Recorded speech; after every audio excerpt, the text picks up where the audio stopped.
Hola, buenas noches, Adrián. Buenas noches, Enrique. Buenas noches a la audiencia y estamos por dar comienzo a nuestro segundo programa de Panorama Inmobiliario. Así es, bueno, decirte buenas noches a vos, a Pablo que nos acompaña siempre, a Facundo, y queríamos principalmente agradecerles a los oyentes y las personas que nos acompañaron en el programa anterior, que bueno, por circunstancias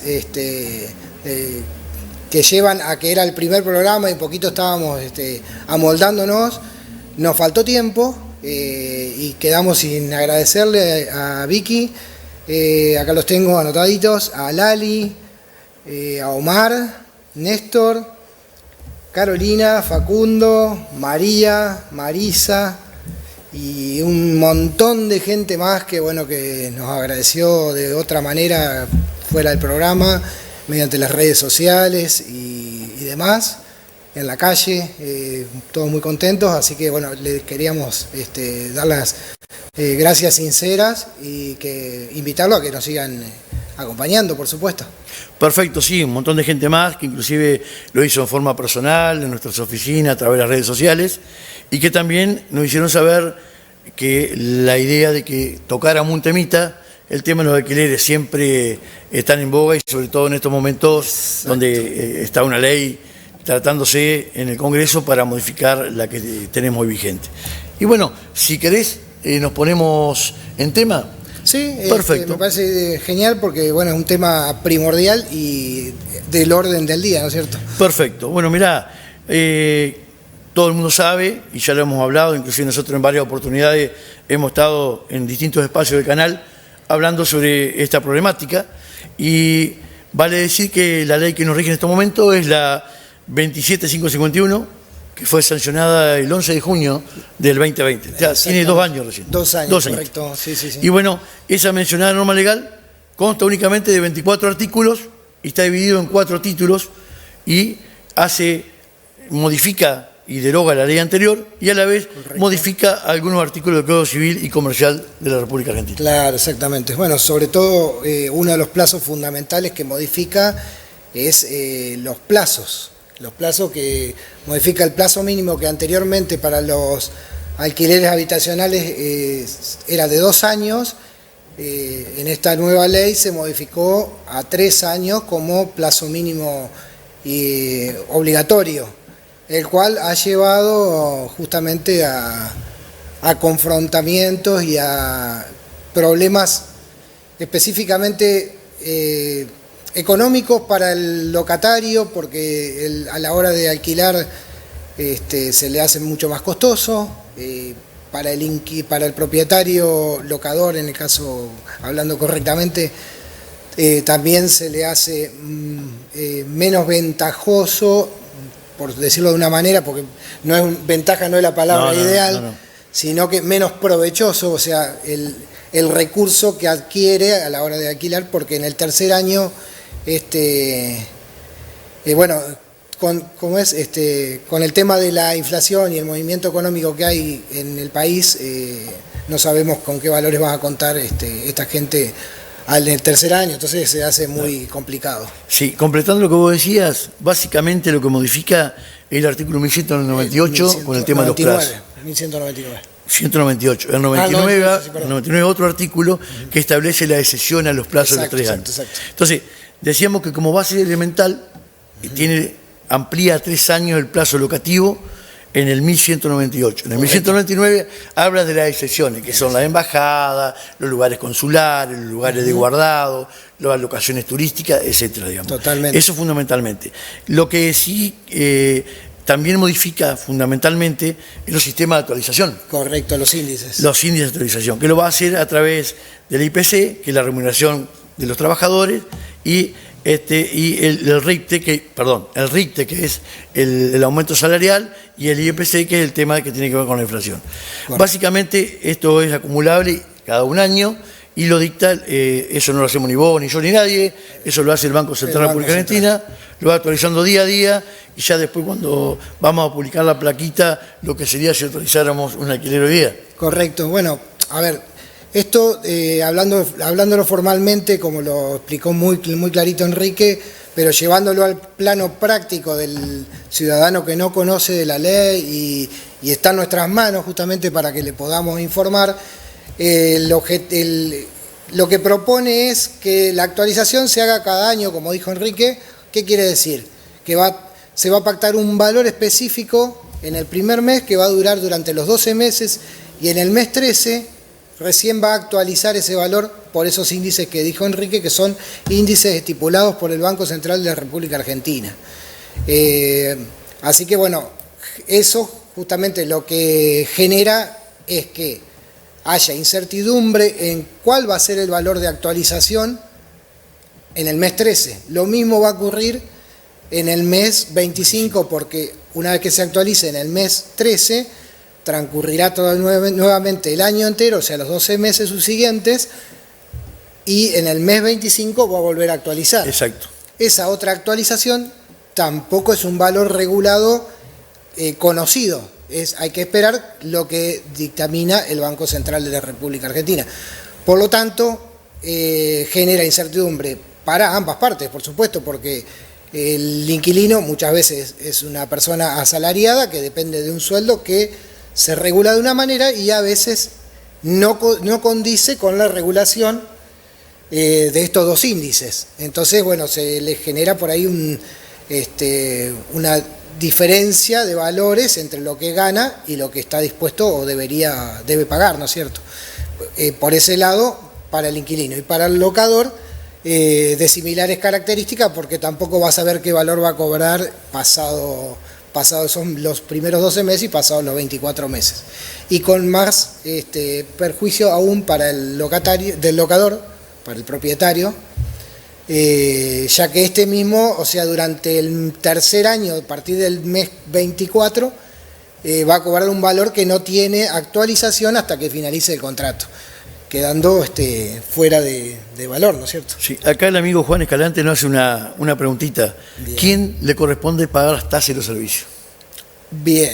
¿Querés explicarlo vos? Dale, sí. Bueno, mire, esto está también previsto en el Código Civil, sí, en el artículo 1209.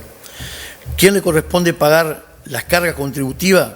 El locatario tiene a su cargo todas las cargas que tiene original el destino del uso del bien locado, o sea, los servicios básicamente. Correcto. Y al locador, al propietario, todo lo que tenga que ver con el mantenimiento general.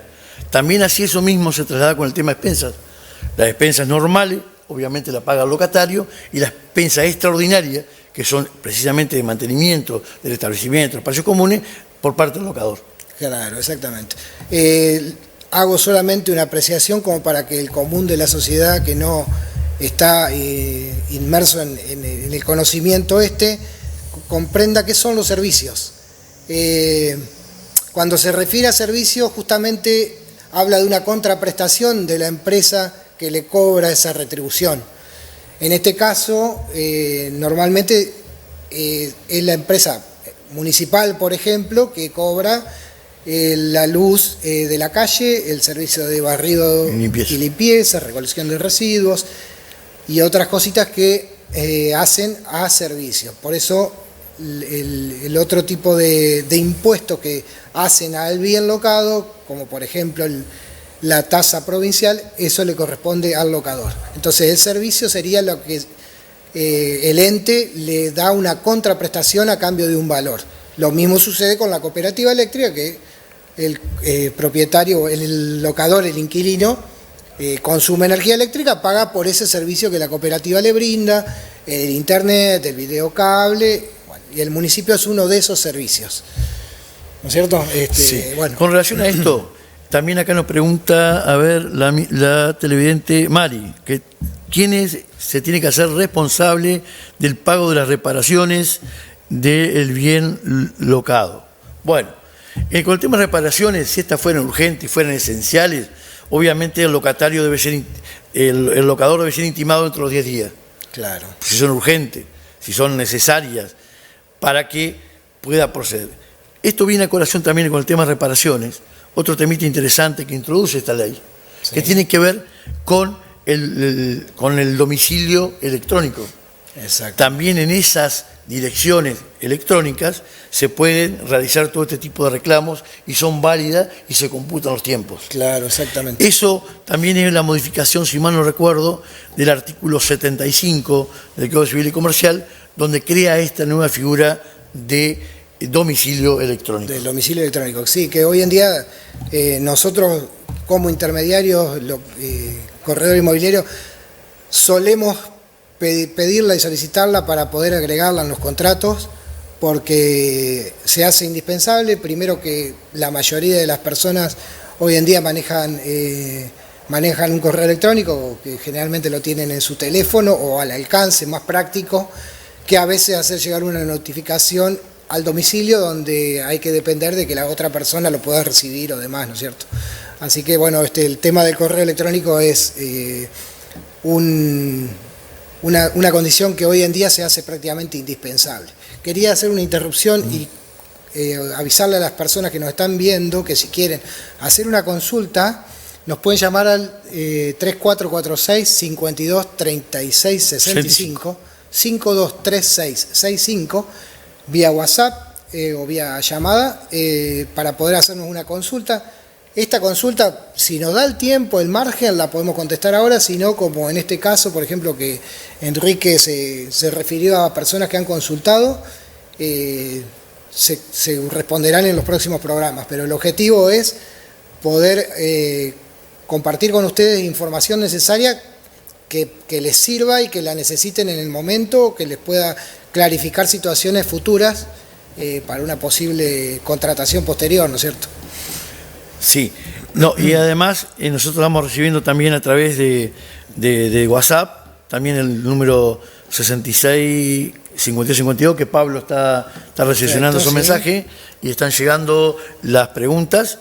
Teníamos que ver el tema, también acá nos pregunta el amigo Mario, si tenemos conocimiento de en qué estado se encuentra el tratamiento de la modificación de la ley de alquileres. Ah, bien. Bueno, básicamente, como es de dominio público y por todos los medios lo están dando a conocer, está en discusión legislativa. Está en la Comisión de Legislación General, en comisiones conjuntas.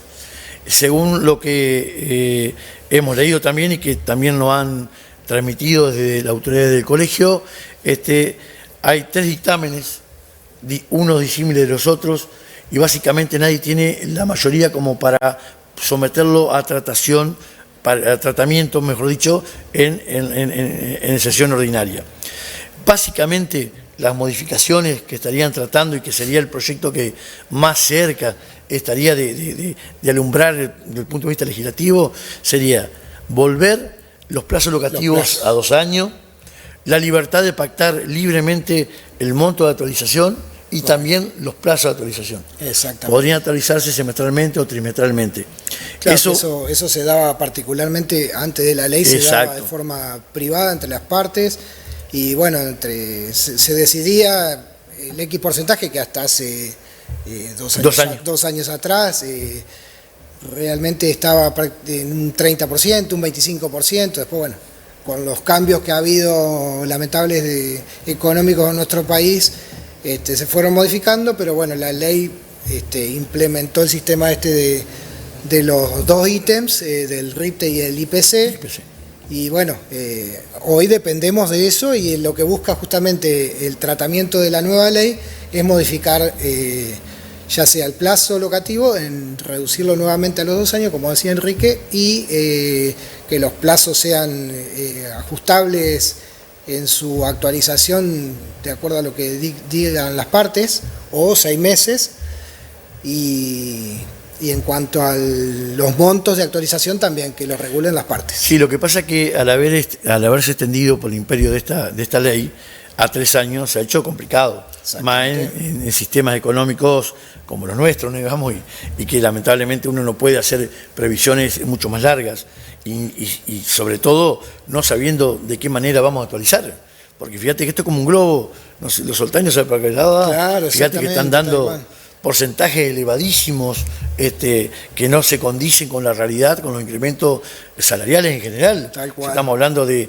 incrementos que oscilan el 60%. Así es. Sí, que sí, ese es un problema importantísimo y que también, digamos, de alguna manera hace también que se trabe todo el tema de poner a disposición, lo vemos y lo notamos a diario, que cada vez hay menos oferta de alquileres. Así es, cada vez hay menos oferta de alquileres porque la gente, bueno, obviamente se ve dificultada a la hora de decir, bueno, qué valor pongo para iniciar el alquiler para que después no se deteriore, y lo mismo del lado del inquilino, que obviamente se le hace cuesta arriba ingresar en la vivienda porque los contratos tienen que ser sellados también, como siempre lo fueron, pero en este caso son por 3 años, el valor también es mayor del sellado y así sucesivamente va generando costo. Bueno, convengamos que hay una posibilidad hoy en día que se está dando, que es la renovación de los contratos o las prórrogas que permiten que no se desestimen definitivamente los contratos ya vigentes y que se vuelvan a pactar siempre que el locatario le informe al locador con un plazo de 3 meses de anticipación antes de finalizar el contrato, que quiere volver a realizar una nueva contratación, y pactando nuevamente el valor de comienzo, ¿no es cierto? Esto lo digo como una experiencia que tenemos nosotros, como la gran mayoría de los corredores y la sociedad en su generalidad, que a menudo, constantemente están consultando por alquileres y sabemos que cada vez menos, es lamentable. Entonces, bueno, le damos la posibilidad de explicarle que traten de mantener las locaciones que tienen, obviamente pactando nuevamente los valores, y si no, en su defecto, hacer prórrogas. Las prórrogas, por supuesto, que no son extensivas en el tiempo, sino que se pueden hacer por un plazo determinado, con un valor que tiene que ver con el valor anterior. No se puede hacer una prórroga en un valor nominal inicial nuevo, distinto al pactado. Tiene sus condiciones que la hacen un poquito también compleja, pero es una de las posibilidades para que hoy en día estemos medianamente cubiertos, locador y locatario, y no nos perjudiquemos hasta ver qué sucede y qué tratamiento tiene la nueva ley y si se aplica, ¿no es cierto? Sí, vos decías ahí también de que la obligatoriedad de la registración. Exactamente. Bueno, sí. Esto no es nuevo, o sea, la ley, si bien lo trae, que crea el registro de locaciones inmobiliarias, siempre debió de haberse registrado. Exacto, sí. Lo que pasa es que se daba como práctica que no era muy normal. Bueno, estamos llegando a la 20 minutos del programa. Tenemos la necesidad de ir a un cortecito publicitario y a la vuelta regresamos con más temas de la misma. Exacto, y recibiendo llamadas a los números que indican en pantalla y al que indicamos previamente. Luis, ¿podemos ir a la tandita? Gracias.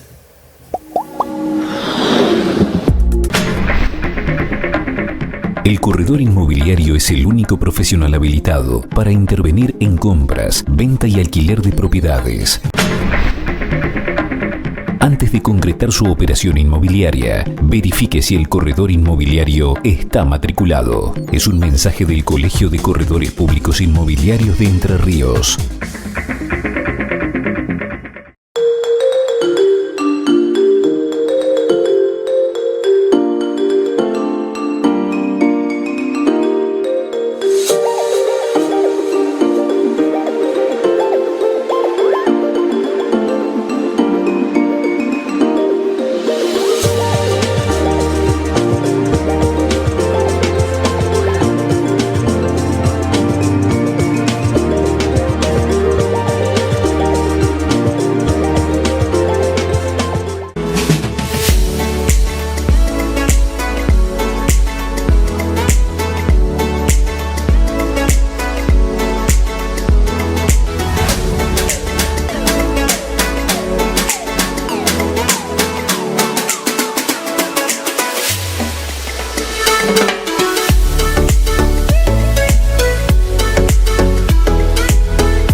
Bueno, muchas gracias, Luis. Volvimos de la tandita. Pablo, este mensaje que nos manda Roberto, el amigo. Perfecto. Roberto pregunta, ¿qué tenemos que tener en cuenta para la renovación del alquiler? Así es. De acuerdo al artículo 1221 bis, la renovación del contrato de alquileres tiene que de un inmueble destinado a vivienda dentro de los 3 últimos meses de la relación locativa. Cualquiera de las partes puede convocar a la otra por los medios que dijimos, ya sea por correo electrónico, verbalmente, por los medios que considere necesario, a los efectos de ponerse para ver si se va a renovar el contrato.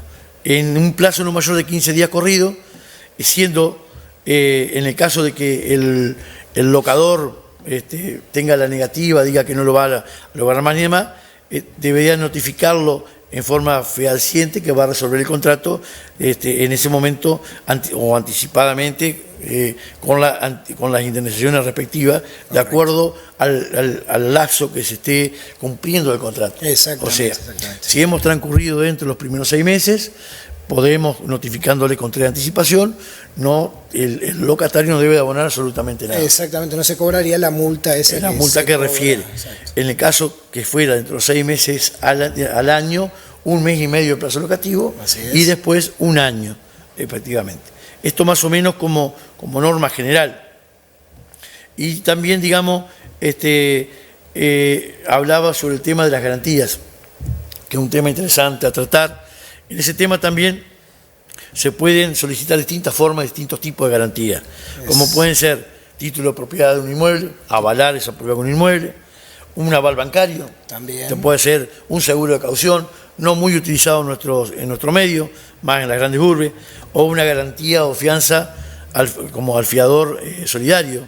Son garantías personales a través de documentación, recibo de sueldo, certificación de ingreso. Claro, en este caso cuando hay documentación así que sea complementaria, tiene que ser certificada y tiene que estar incorporada al contrato. O sea, para ser un poquito más claro con la gente que por ahí no conoce del tema, en los contratos hay determinados ítems a seguir que son indispensables, como los datos personales de las personas que son contratantes, el número de DNI, el número de CUIT, el correo electrónico, como le veníamos diciendo anteriormente, o sea, más allá del domicilio que figura en su DNI, sino que el domicilio fiscal que la persona determine que quiere que sea notificado, que puede ser distinto al domicilio que figura en su DNI.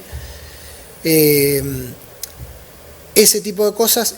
Y bueno, la garantía es otra de las cuestiones que tienen que estar incorporadas en el contrato, pero hay determinados ítems que son fundamentales, como por ejemplo, si la garantía es el mismo locatario, tiene que tener un recibo de sueldo que no sea inferior a los 5 meses del valor de un alquiler mensual, ¿no es cierto? Y hasta un máximo de 10 alquileres. Son cositas fundamentales para incorporarlas dentro del contrato, como, aparte de los datos personales, como les decía en un principio, el valor, el precio, la moneda, en qué moneda se va a cobrar, porque el contrato puede ser regulado de distintas maneras y siempre que las partes estén en todo de acuerdo, es válido. El valor, los plazos locativos, o sea, desde qué día comienza hasta qué día termina. Lo de las actualizaciones ya sabemos que está regulado por los 2 índices mientras dure la nueva ley de alquileres. Siempre nos estamos refiriendo, cuando hablamos de nueva ley de alquileres y las modificaciones, Enrique, nos referimos a alquileres habitacionales. ¿Qué quiere decir? Que son casas que están utilizadas o se van a utilizar específicamente para vivir, ya sea una persona, 2, familia o quienes fueran, pero para vivir. Cuando hablamos de alquileres comerciales con destino a uso comercial, depósitos, galpones u otros ítems que no hacen a la vivienda específicamente, esa ley no tuvo modificaciones y continúa igual. Va a dar para charlar por ahí en otro momento.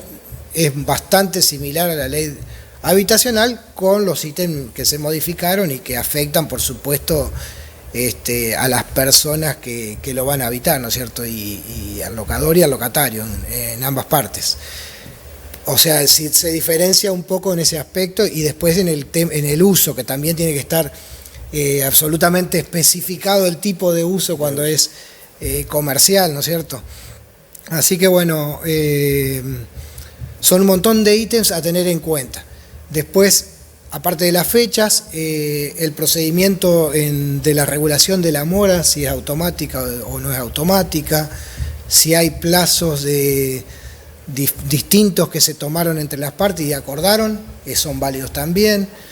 La devolución del inmueble, cómo tiene que ser devuelto, en el estado que se tomó, siempre, a ver, si se hace de manera privada y no solamente nos contratan para que nosotros hagamos el contrato, si nosotros intervenimos en la comercialización o en la transacción de ese alquiler, generalmente nos ocupamos de ser muy detallistas en si recibimos la propiedad para entregársela al locatario con mueble, sin mueble, con un elemento calefón, termotanque, microondas, SPAR, con una puerta blanca, una verde, una marrón, o sea, todos los detalles constructivos y edilicios que hacen al inmueble para que en el futuro justamente haya una buena convivencia entre locador y locatario y haya un buen acuerdo y se entregue la propiedad en el estado que debe ser entregada por el uso, ¿no es cierto? Claro, completando un poquito lo que vos decías, todos esos aspectos que tienen que ver con el mobiliario existente, las características y las condiciones en que se encuentra el bien al ponerlo en alquiler, debemos de entregarlo de la misma manera también. Claro. Para eso, digamos, también nosotros organizamos visitas periódicas y llevamos una bitácora para ver que realmente se le está dando el uso que corresponde, que no se contraríe ninguna norma, que no se deteriore y en el caso que se haya producido algún deterioro, tratar de irlo solucionando para que el bien esté en las mismas condiciones.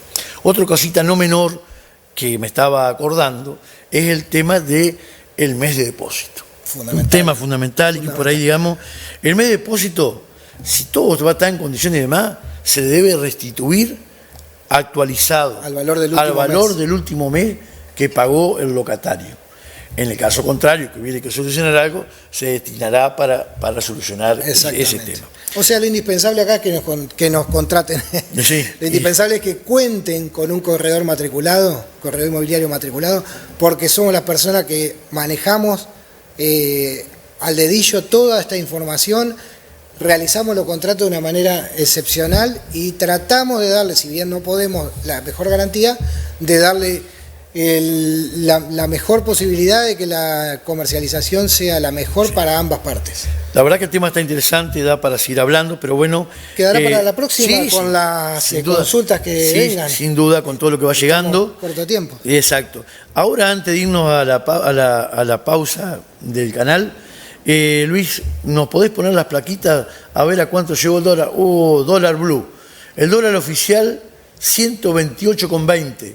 Para la compra, 136,50 la venta. El dólar blue, 332 la compra, 337 la venta. Dólar bolsa, 322,15 a la compra, 326 la venta. Contado con liqui, la compra 329,35 y a la venta 333,94. El dólar solidario, la venta 224,40. Pasamos a la otra plaquita.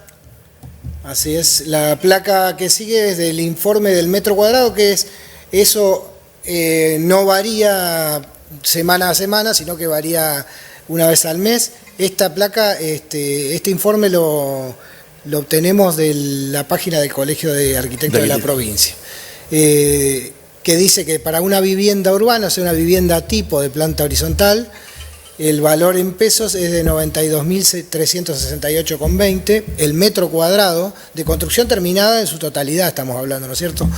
Y llega a un valor de 139.706,90 el mismo metro cuadrado, con todas las regulaciones de ley, con el personal inscripto, todos los aportes pagos, los seguros y demás necesidades que hacen a que sea una contratación correcta, ¿no es cierto? Bueno, esa valoración con respecto al mes anterior tuvo una variación de un 6,76%. Y bueno, pasamos a la otra plaquita. La actualización de alquileres.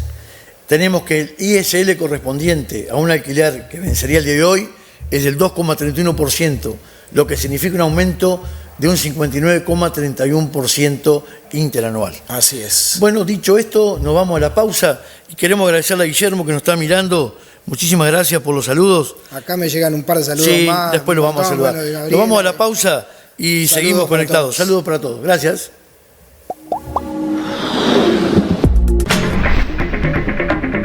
El corredor inmobiliario es el único profesional habilitado para intervenir en compras, venta y alquiler de propiedades.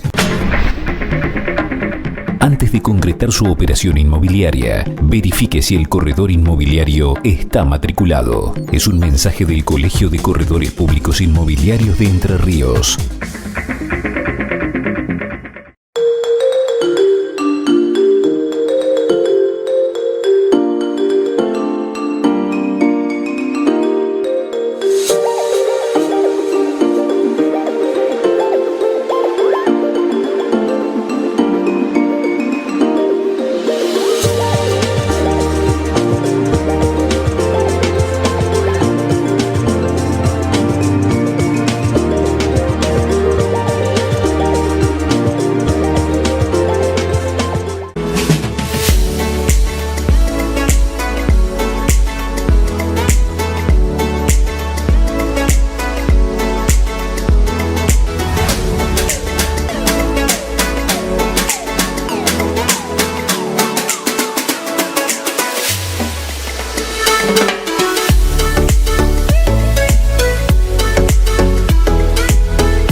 Bueno, regresamos de la pausa y bueno, ahora le queremos compartir una nota que tuvimos que grabar porque no podía hacerse presente por problemas, por compromisos contenidos con anterioridad.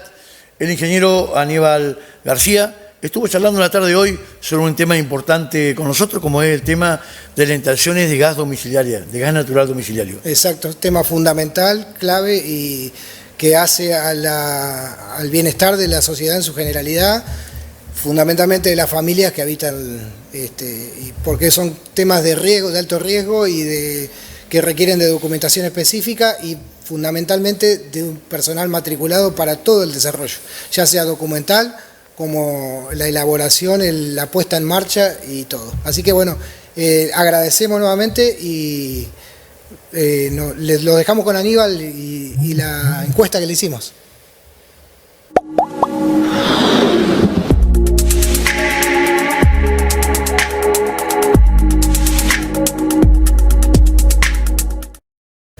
Hola, buenas noches. Bueno, hoy tenemos un invitado, estamos grabando una nota, tenemos la presencia del ingeniero Aníbal García, al cual le queremos agradecer porque nos esté visitando en esta tarde y vamos a tratar de charlar un temita relacionado con las instalaciones de gas natural en nuestra ciudad. Así es, Aníbal. Bueno, muchas gracias por acompañarnos. Queríamos comenzar por ahí informándole un poquito a la gente sobre los beneficios de tener gas natural y determinadas cuestiones que hacen a cómo desarrollar el poder tener el gas en una vivienda, todos los recaudos que hay que tener y demás. Y bueno, para eso quería consultarte si necesitamos y decidimos tener el gas natural en nuestra casa, ¿qué debemos hacer inicialmente? ¿Qué tal? Buenas tardes, muchas gracias por invitarme. Y bueno, lo principal es dirigirse a la oficina de Gasnea, ahí hay un listado de matriculados O sea, son profesionales que tienen una matrícula habilitada para poder realizar las instalaciones de gas natural en los domicilios. Hay 3 tipos de matrículas: matrícula de primera, de segunda y de tercera. Las matrículas de primera son exclusivamente para los profesionales. Los técnicos, los ingenieros y los arquitectos tienen matrícula de primera. La diferencia con los de segunda y de tercera, que sí pueden también trabajar en casa, al igual que los profesionales, es que los profesionales pueden trabajar en edificios, haciendo, como hemos trabajado de manera conjunta con vos, Adrián, haciendo edificios en doble regulación y en la parte industrial. O sea, para grandes emprendimientos el profesional de primera puede implementarlo, no así de segunda y tercera. Exactamente. Perfecto. ¿Y qué documentación necesitamos llevar a Gasnea para empezar el trámite de instalación domiciliaria? Bueno, esa es una buena pregunta. Gasnea es bastante estricto en ese sentido, porque ha habido mucho problema con el tema de, por ahí, posesiones, usurpaciones.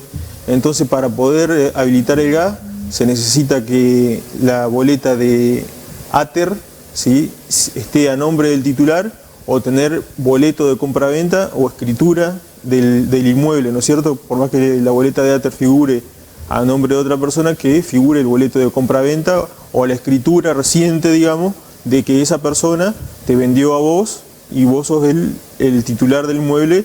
Entonces, con el DNI, el CUIL y una constancia de una boleta de servicios del domicilio, digamos, podés iniciar los trámites para poder dar el gas natural. Para poder solicitarlo. Sí, es una solicitud que... Perfecto, justamente mi pregunta venía en relación posterior a la de Enrique: ¿quién era la persona que podía gestionar o solicitar el suministro de gas y cuándo y de qué manera? ¿No? También lo puede solicitar un inquilino. Los inquilinos con un contrato de alquiler pueden solicitar el suministro de gas. En ese caso, el medidor queda a nombre del inquilino, digamos, y cuando se va, lo que corresponde hacer es un cambio de titularidad, digamos. Es igual que el medidor de luz, digamos. Exacto. Porque te queda por ahí un consumo de gas y le queda al propietario no del inmueble, sino del que lo solicitó. En ese caso, si fuera un inquilino, le queda a nombre del inquilino, ¿entendés? Sí, correcto. ¿Cuánto tiempo más o menos tarda una instalación promedio? Hoy en día las instalaciones se hacen bastante rápido. Dentro de 10 días, una semana, 10 días, se está haciendo una instalación común, digamos, ¿viste? Domiciliaria. Sí, domiciliaria. Lo hemos hecho de manera conjunta en los edificios, o a mí me tocó hacer una de las más grandes, lo que fue el nuevo casino, que eran no daba la tabla de cálculo de la cañería de gas, así que se tuvo que hacer una doble entrada en cañerías de 4 pulgadas de gas, o sea que era inmensa, pero claro, generalmente en 10 días se puede solicitar la inspección.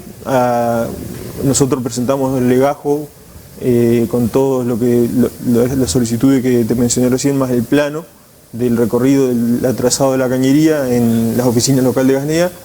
Te dan un turno, accede el inspector, revisa, verifica que lo que hizo el matriculado está acorde a la normativa vigente, ¿sí? Se inspecciona la obra también con la conductería para que coincida lo que el matriculado presenta y solicita con la veracidad de lo que existe en la obra, ¿o eso corresponde directamente al matriculado? No, el matriculado es como que lo tiene que saber, digamos. Cuando vos lo presentás para el pedido de inspección, viene y te verifica el inspector lo que hizo el matriculado, ¿sí? Ya más allá de los diámetros de los caños, la cantidad de bocas, por ejemplo, tener calefactores tiro balanceados en los dormitorios o baños, eso es muy importante, digamos, por el tema de, sobre todo, el monóxido de carbono, digamos. Por ahí se pueden tener calefactores cámara abierta que largan el monóxido, pero en lugares que no sean dormitorios y baños, y con las rejillas de ventilación correspondientes. Los conductos de termotanques y calefones, eso es súper importante, no anularlo, que no estén largando la combustión al medio ambiente o en el ambiente cerrado, porque es lo que generalmente pasa vas a escuchar, es muy común, acá todavía gracias a Dios no se ha escuchado mucho, pero en Buenos Aires generalmente pasa que llega el invierno y hay muertes por monóxido de carbono, digamos. Claro, porque cierran ambientes donde hay tiraje de gases de los mismos equipos. Exactamente, o tapan las rejillas de ventilación que son reglamentarias. Exacto. Y eso es totalmente nocivo, digamos, ¿viste? O sea, más allá de que es irregular, es nocivo para la salud y puede perder la vida de las personas que habitan en esos lugares. Sí, es lamentable porque lo único que te da es un poco de sueño, un dolor de cabeza, no te despertás más. Hago hincapié en eso porque es una muerte inconsciente que se hace. Sí, es muy común a veces visitar casas que te vuelven a llamar porque le cortaron el gas o porque tuvieron algún problema en el suministro y encontrás las rejillas de ventilación tapadas, digamos. Claro. Eso es algo que te hace hincapié, sobre todo el inspector, que no tapen las rejillas, los conductos de ventilación, si llegan a tener algún problema con el aparato, que se retira que se lo vuelva a conectar a los conductos de ventilación de termotanque y calefones, digamos. Eso es realmente muy importante, ¿viste? Y con relación a eso, los artefactos que se colocan, obviamente que tienen que estar de acuerdo a lo que el plano dice, la cantidad de bocas o de salida que tienen, ¿no es cierto? Pero además, digamos, tienen que estar anclados, el tema de la cocina, por ejemplo.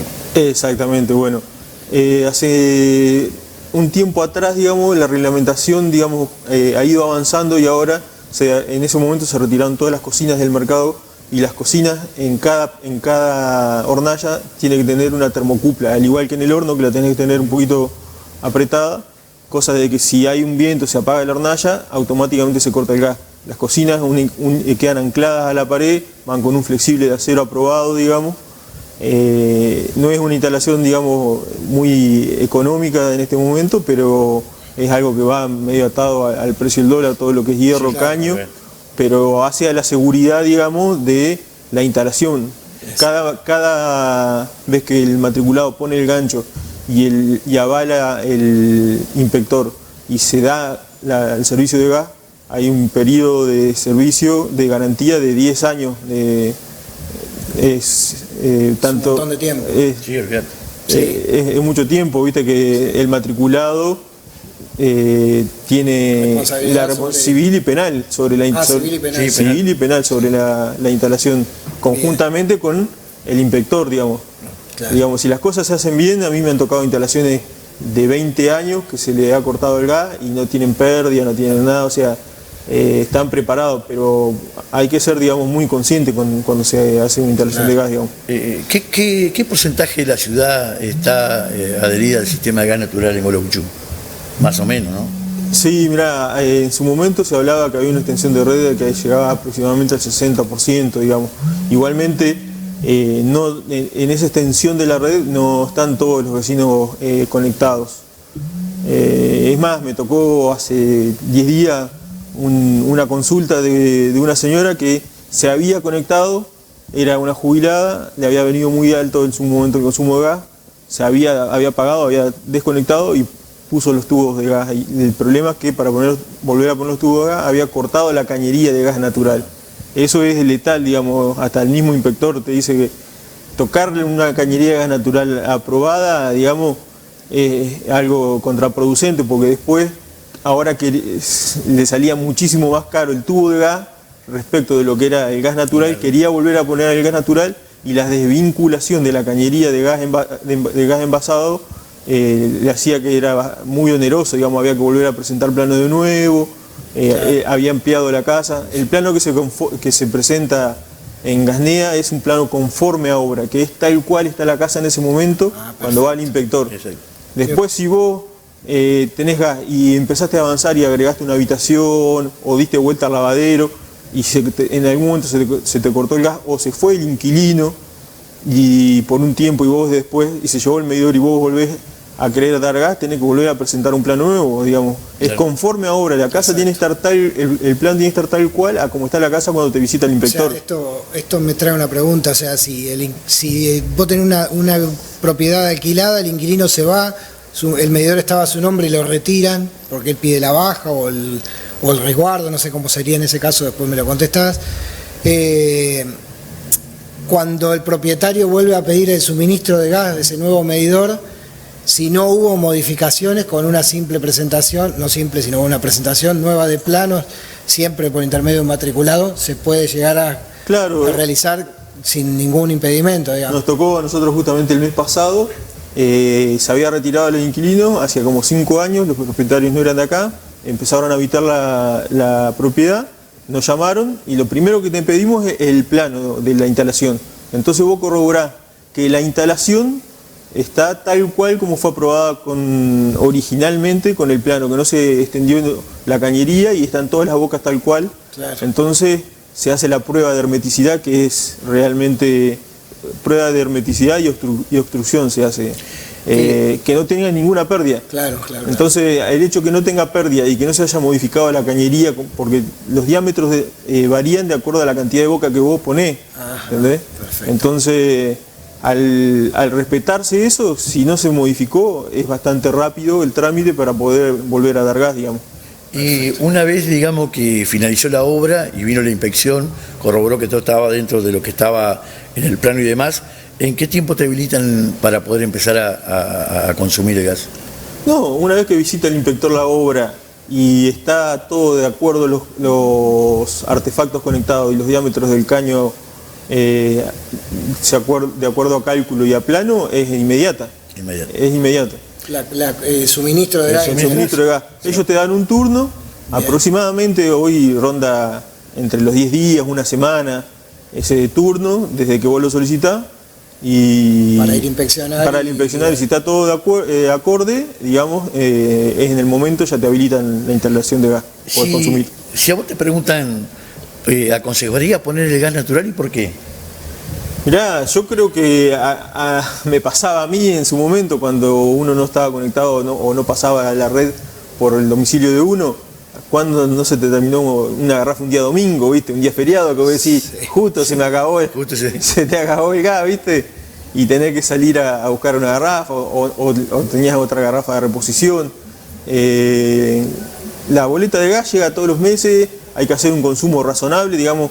Si vos agarrás y dejás los calefactores prendidos todo el día y te vas de tu casa y bueno, te va a venir un choclón, digamos, la cuenta, ¿no? Ahora, si vos sos prudente y lo usás cuando estás habitando, cuando dormís, después lo dejás en piloto, podés apagar el calefón, o por ejemplo ahora vienen calefones eléctricos que ni siquiera el piloto está prendido, sino que cuando vos abrís la canilla tira un chispero y enciende el piloto y recién enciende, o sea, es como que todo tiende a ir economizando, digamos. Economizando el consumo, sí. Optimizar el consumo de energía en general.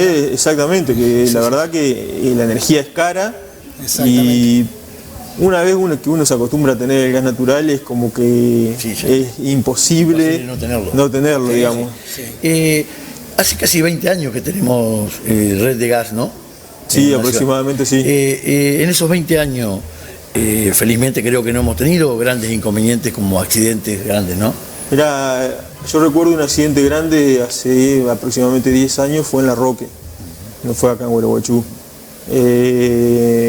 Se sentía olor a gas adentro de una casa, se sentía llamar, no podían encontrar, estaba todo bien, y era que habían tirado la red de gas por la vereda y habían perforado con una tunelera el caño de cloaca de la vivienda. Entonces había una pérdida desde el caño de la red por adentro del caño de cloaca hacia la vivienda. Hacia adentro de la vivienda. Sí, y eran un matrimonio mayor, unos abuelos, fallecieron. Explotó la casa. Sí, por eso lo que explotó. En Rosario se vinieron 3 edificios abajo. Por eso te consultaba por el tema de Rosario.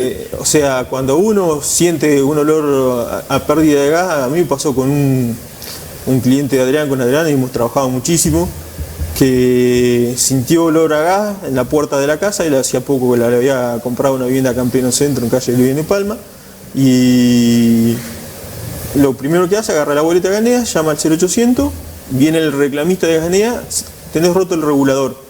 Y algo que sucede, digamos, los reguladores se rompen, son los que bajan la presión de la red hacia la interna a menos de 20 gramos aproximadamente, entre 20 y 50 gramos. O sea, la presión de la red viene en alta presión. Es media presión, entre 2 a 4 kilos, ¿sí? De acuerdo a qué distancia estés del tubo de alta presión. se baja la presión con el regulador, a veces se rompen esos reguladores o tienen pérdida. Claro. Y hay que reponerlos, ¿sí? ¿Qué hizo el reclamista? Le puso un cepo por seguridad, digamos, para cierrar la llave de gas. Y corta el suministro. Corta el suministro, le dice contratar un matriculado. Resulta que vamos a ver la casa, le pido los planos, dice, no, yo la compré hace poco. Fuimos al inmobiliario que le había vendido la casa, no lo tenía. Fuimos a la escribanía, no tenían el plano de gas.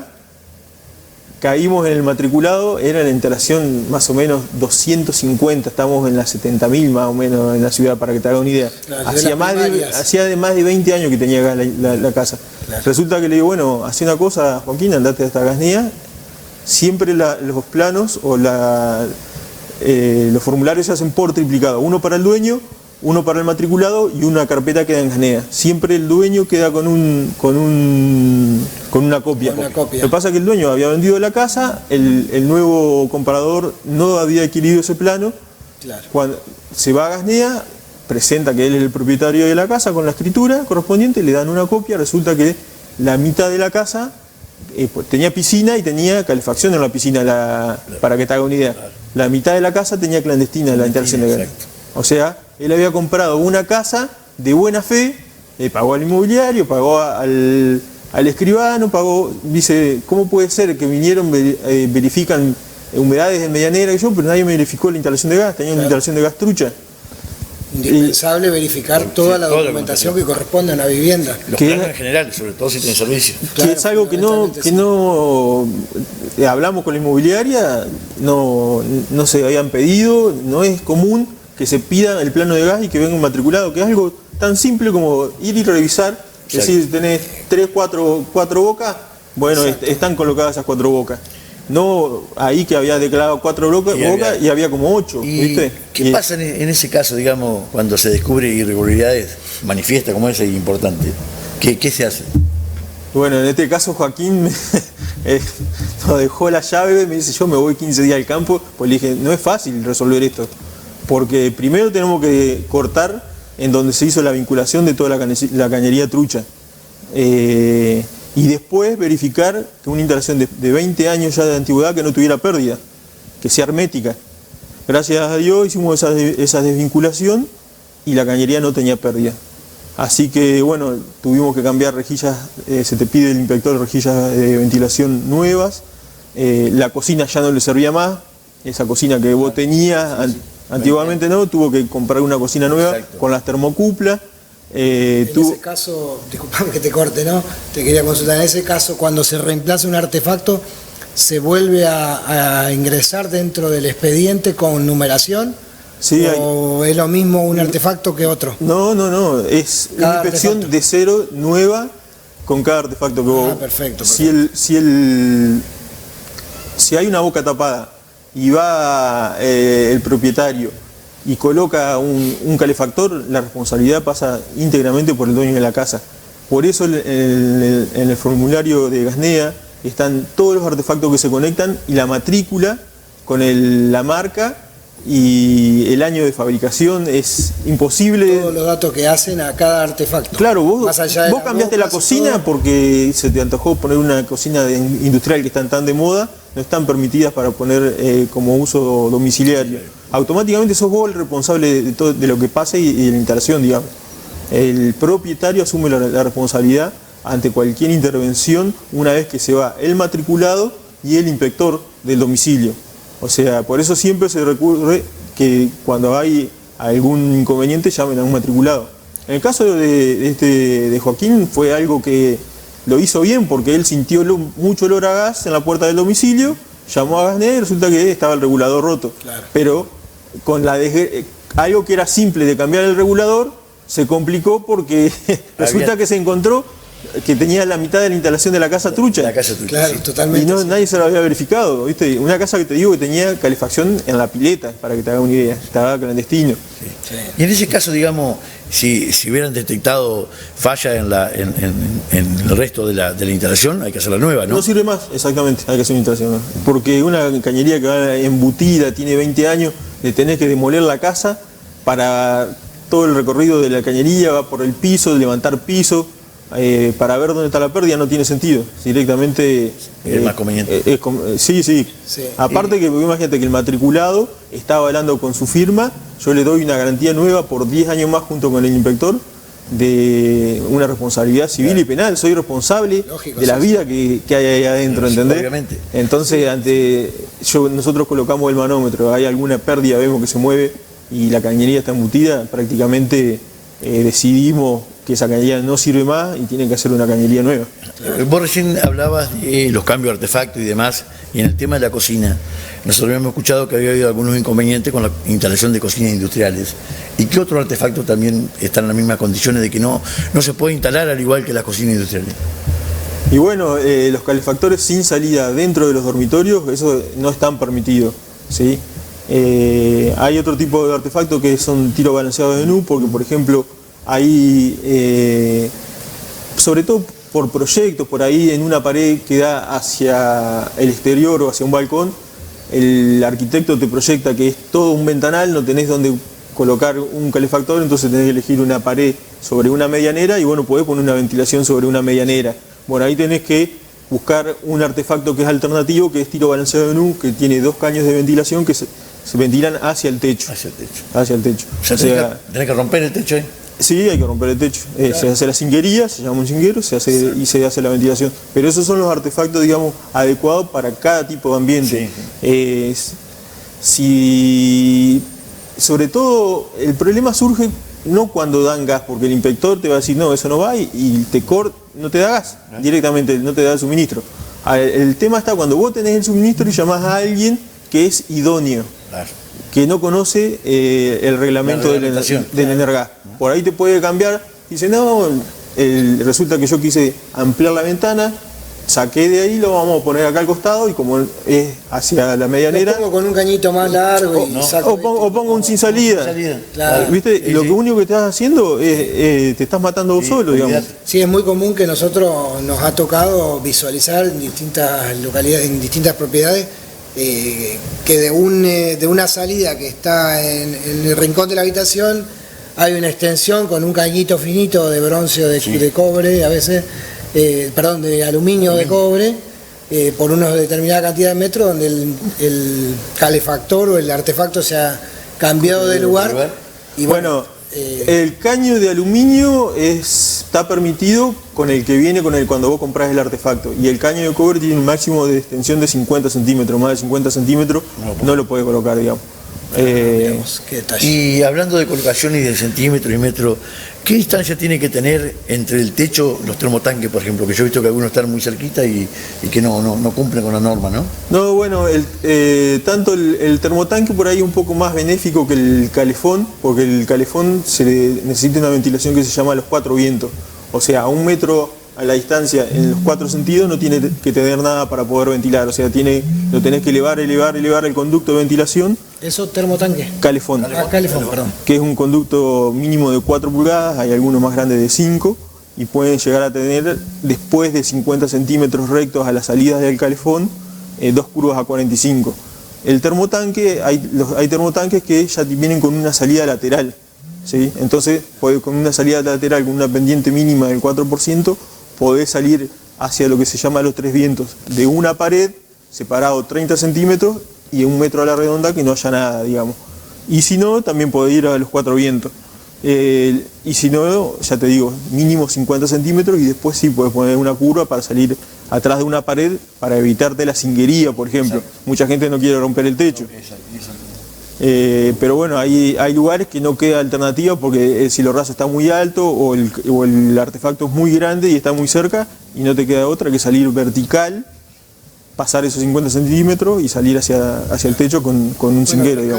Rescato de todo esto que estamos charlando, rescato la importancia y la necesidad de consultar de algún profesional matriculado específicamente en la materia y no tomar decisiones propias con idóneos, por ejemplo, ese tipo de cosas que pueden llegar a generar problemas futuros, ¿no es cierto? Ya sea en las personas o en la vivienda o legales también.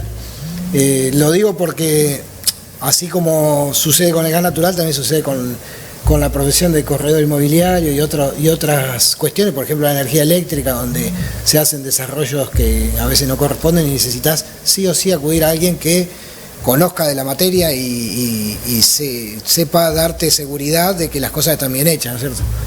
Sí, no, precisamente cuando nosotros planteamos de alguna manera también armar este espacio de comunicar todos los aspectos relacionados no solamente con la compraventa, sino por eso mismo también te convocamos, porque creemos que es un tema central y que por ahí a veces no se le da la importancia que merece y después tenemos los problemas que tenemos, ¿no? El tema de falta de documentación, el tema de los planos y demás. Por eso es necesario que recurramos a quien realmente está habilitado para hacerlo. Eso fundamentalmente. Sí, a mí me llamó mucho la atención, ya te digo, en ese caso, de este señor Joaquín, que había comprado una casa en pleno centro, hacía muy poquito, y nadie le había verificado que estaba durmiendo sobre una bomba, él y su familia. Una bomba a tiempo, y nadie se le ocurrió ver de que podía tener una instalación trucha, digamos, ¿no es cierto? Entonces, es como vos decís, llamar a un matriculado, tener el plano de gas, no sé si actualizado, pero por lo menos el original, con lo que te dieron gas, ir y recorrer, decir si están las bocas, están las rejillas, no están las rejillas, están los conductos, está bien, es un rato, digamos.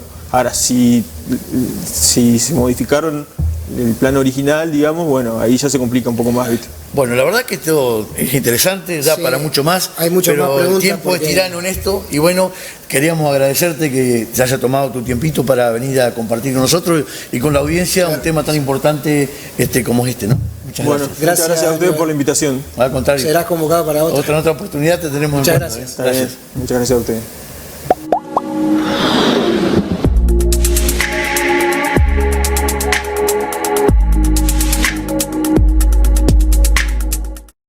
Bueno, volvemos de esta entrevista que tuvimos con el ingeniero García, que creo que fue muy didáctica y que creo que nos sacamos muchas dudas. Y ya finalizando el programa, queremos agradecerle a las personas que se comunicaron, como a Guillermo, que nos manda felicitaciones, a Mónica, que le parece muy interesante nuestro programa, a Mabel, que también nos desea muchos éxitos y dice que es muy didáctico el programa, pero fundamentalmente queremos mandar un especial saludo a Valeria, que se acaba de jubilar y que esperamos compartir un asadito con ella. Que se juegue, ¿no? Sí, olvídate, sí, no puede ser. Con uno de su sueldo o con el aguinaldo. Sí, olvídate. Su efecto. Bueno, muchísimas gracias a todos. Acá también tengo unos cuantos saluditos. Sí, lo dejamos para la próxima. Sí, quedarán para la próxima. Esperamos verlos el próximo jueves. Si les parece bien, que nos acompañen. Sí, por supuesto, los esperamos a las 22 horas, todos los jueves, en el canal amigo Somos Gualeguaychú, para compartir los temas que les puedan interesar y aceptamos la sugerencia de lo que quiera que tratemos. El jueves nos vemos, Dios mediante. Panorama Inmobiliario, nos estamos viendo. Muy amables por compartir con nosotros.